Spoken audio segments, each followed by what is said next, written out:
I'm Snow, and this is Gas and Go. Welcome to another episode of Gas and Go with Snow.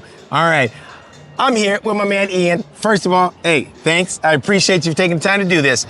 We're gonna talk about Lucid, and we're gonna go do a test drive. But first, I'd like to talk to a Lucid owner. So Ian, tell me a little bit about the car. What made you decide to do this over, let's say a Tesla, which is the car of the time? So or have you had them? What made you switch? Tell me about it. Listen, first of all, I'm a big fan of Gas and Go with Snow. Thank you very much for putting your content out there. Well, I appreciate that. We have no gas in this one, but we definitely have go. But you got a lot of go. A lot of go, right? So I was honored to be able to take the journey with Tesla all the way from the Roadster in 2008, had all the models, and Right. I don't know, I guess I grew up and I decided I wanted a grown-up car. Oops. I still love Tesla.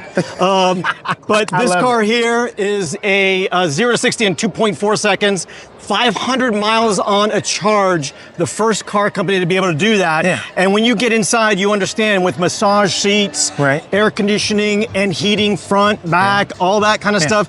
This is next level stuff. And I really enjoy the GT. People don't realize is Grand Touring. Yeah. It means going long distances. Right. And there is nothing that is more confident than this car behind me. Yeah. And I do not work for Lucid. I am just a crazy guy. Yeah. Now, how long have you had this? I was one of the first dozen to get the car. They Really? brought us up there, up in the Bay Area. Okay. October 30th, 2021. So this is almost 3 years on this car right here. Okay. And well, of course, it's not stock wrap. It's a black car underneath it, but I just decided to go with the Tron look. Yeah. Okay. Now, how big is the battery pack on this car?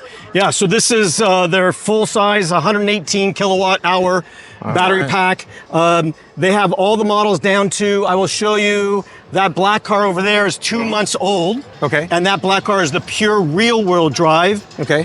And so that has a smaller battery pack. Right. And amazing lease deals. Now, is this all-wheel drive? This is an all-wheel drive car. Yeah. Okay. Yeah.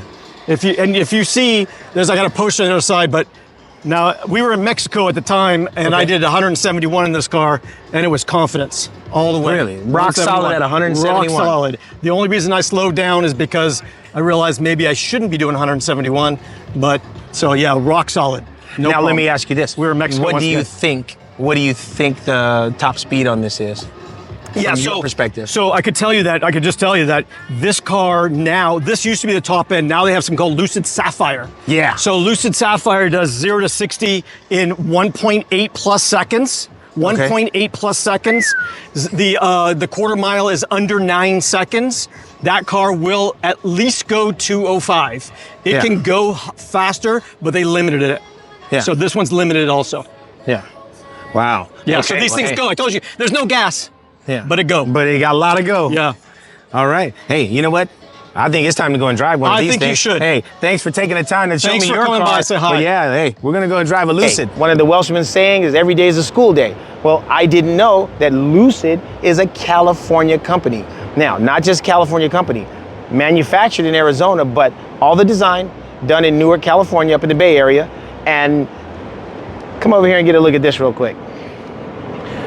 So not only was it designed in California, but if you look here, you can see the latitude and longitude, and this is where these colors were actually taken from. So not only did they design it in California, they took California accents to make the car. Now, let's open this door here. If you look around the car, check that out. See the bear? See the California bear? Yeah. So there's little Easter eggs hidden all around the car. But I'm looking at the interior, and this thing looks pretty lush, pretty luxurious. And one of the things that really grabbed me was the two-tone. You see an all-black car or all green car, all gray car, whatever, that's just too much color, and this gray really breaks it up and gives it a nice pop. Dude, this thing is nice. So we're gonna talk about more about this when we get inside. Dude, we are at EV Fest in Irvine. This event is getting bigger and bigger and bigger every year. This is like our third one. And like I said, it's growing every time. So, all right, I'm looking forward to seeing what this car will do. All right, so we're out on the road here. So I'm looking at the display and everything looks like it's pretty user friendly. but I noticed there's no buttons. Everything is just like a, you know, like a touch screen. This is actually the first Lucid I've driven, and this thing, the street manners are really nice, and I'm noticing it's like really quiet. The air conditioner makes more noise than there is road noise, so that's good. So this is the mid-level trim. At 100%, this thing gets 410 miles left. All right, so we're gonna make a left turn. So as soon as I actuate my signal light, the camera comes on to show me what's over here next to me. That is a pretty cool feature. So if I do it right, and then the camera comes up on the right side. All the EVs I drive are conversions, so they don't have all the modern tech. I'm driving a 65 Mustang. I'm driving an 80 GMC Sierra Grande. I want to get out of here, though. There's too many cars, and I don't want anybody running out in front of us, but let's get out on an open road, and then we'll kind of maybe play with the launch feature. All right, so this sprint mode is going to give me the most power, stiffest suspension, and that's going to be basically the highest performance mode on this particular vehicle. And it wants to get it. I like that. This thing wants to eat. Oh man, I could totally drive one of these. All right, so here we go. I'm gonna hold on to something. Oh yeah, this thing. I can't believe this is a 4-door sedan, dude. Handling like that, going a roundabout. All right. I'm not gonna do it again. I see you holding on to stuff. No, I'm not gonna do it again. Man, I'm impressed. It's an EV. Of course it's fast, but that handling going around that roundabout, this thing handles much better than I expected. All right, I see a car, but I'm gonna let this guy go and let him get clear of us. Okay, so left foot to the floor, right foot to the floor. It's loading up. Head back, and here we go. Oh, the traction control is killing it. Nice. And then I like it. The little bear comes up and it says launch mode activated. All right. Oh yeah. Oh, I'm digging this. The brakes are nice. 10-piston Brembo brakes up front. Man, that thing will stop a diesel truck. Watch this U-turn radius.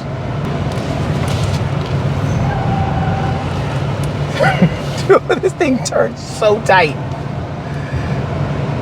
Hell yeah. All right, you know what? I'm kind of a believer here. I like this car. It is not the top model. This is the mid-grade. So you can get more range, you can get more power and more handling out of the higher end version of it. So this far exceeds the driving ability of the average American automotive buyer. So this is more than enough for anybody. And then I don't know that is true. I didn't actually watch the race, but some guy, he had a Lucid, was a Sapphire, and he outran a Plaid. Well, I've driven a Plaid, drag raced the Plaid, and man, those things are fast. Fastest car I've ever driven. So to imagine something faster than that is pretty impressive. That's what I heard. I heard he got a car linked on a Plaid. Now, I've been to the racetrack and I've seen a Plaid. Guy had a baby seat in the back, street tires. He ran a 9125 Sonoma. Yep.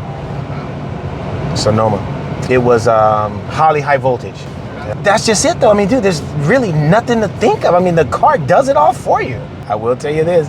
I like this air conditioned seat's pretty nice. Mm-hmm. Heck yeah. Like the glass. Yeah, and the feel is nice. Dude, you know what? I hadn't even noticed. The glass goes all the way up and through. That is pretty slick. You know, I mean, I'm so focused on going forward, I didn't even look up and see that we had all this going on.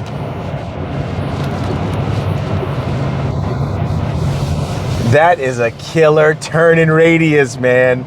I'm like really digging this car. Oh, damn. Look at that. As you move, so say turn your wheel, you'll see how to adjust on there and show you where you're going to go as well. Oh, nice.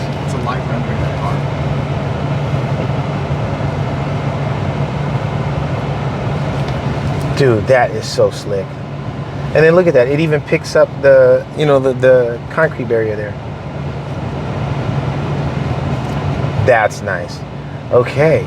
And so I can just turn this 360 degrees. Oh, that's pretty slick.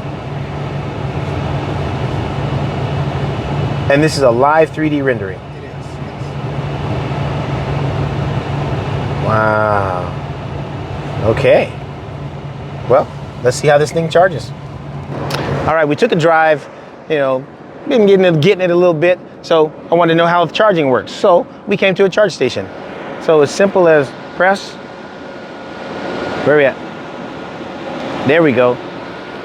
Charge port opens, and notice the 2 additional plugs, so it supports CCS, so that's the DC fast charging. But what we would do is we'd grab our charger, come over here, and we'd plug this bad boy in, ready to click. So there we go. So now we're charging. While we're waiting, let's check out some of the features on this bad boy. All right. Now I'm looking at the Frunk here, and I figure, yeah, that's probably enough room to put a couple of groceries or something in. But then I get this handle, and I pull the handle up, and I was like, man, you can put a person in there. So significant amount of storage. And one thing I like, I'm just weird about my cars. I hate people touching my car. I hate touching it myself. Bam. Gotta like that. All right. One of my other pet peeves, I hate people slamming my door. Boom. Closes itself. I like it. All right. So over here, let's go check out the back. All right. And look at that. Now, enough room for 2 full suitcases, and most importantly, your set of clubs. So you can get your golf clubs in there. And if that's not enough storage, just like the front, boom, we got extra storage capacity in the bottom. So I gotta say, I'm pretty impressed with Lucid right now. Yeah. Now that we've talked about the inside and driven the car, now I'm outside and I'm looking at a couple things here, and there is nothing wasted on this design. We got air dams here that literally put air right around the headlights and around the car. So when you're driving and you start turning, there's an air dam here that physically moves to channel the air around the wheels as they turn. So they didn't miss anything on this thing. And now you notice the wheels, see how flat it is? You don't get air inside there, so it's slowing you down, right? But maybe you want to get it on the track and I need more cooling on my brakes. Bam. Dude, how is that for engineering? Hen pot calipers on the front. This thing, and look at the size of that rotor. This guy, not only was it made to get it, it was made to stop. So, and then as I look at the design from the side, man, this thing it's sleek, it's aerodynamic. Of course, it's good looking, but you can notice that every aspect of the car, aerodynamics came into play, right? We're channeling air around the car, over the car, and pushing it around instead of the air slowing the car down. So this really nice design. Definitely the performance is unreal, and we're talking about a mid-grade car, so I'm looking forward to driving something a little hotter. All right, so that wraps up our test drive on the Lucid Air Touring. Again, this is a mid-grade package, so there's a lot more to expect from, you know, from like a Lucid Air. Lucid Air, what? Sapphire. I heard a Sapphire just outran a Plaid. I want to see that myself. But definitely, if you get an opportunity to drive one of these, do it. If you get an opportunity to buy one, I would 100% recommend it, because this thing is everything you need and nothing you don't. See you guys next time on Gas and Go with Snow.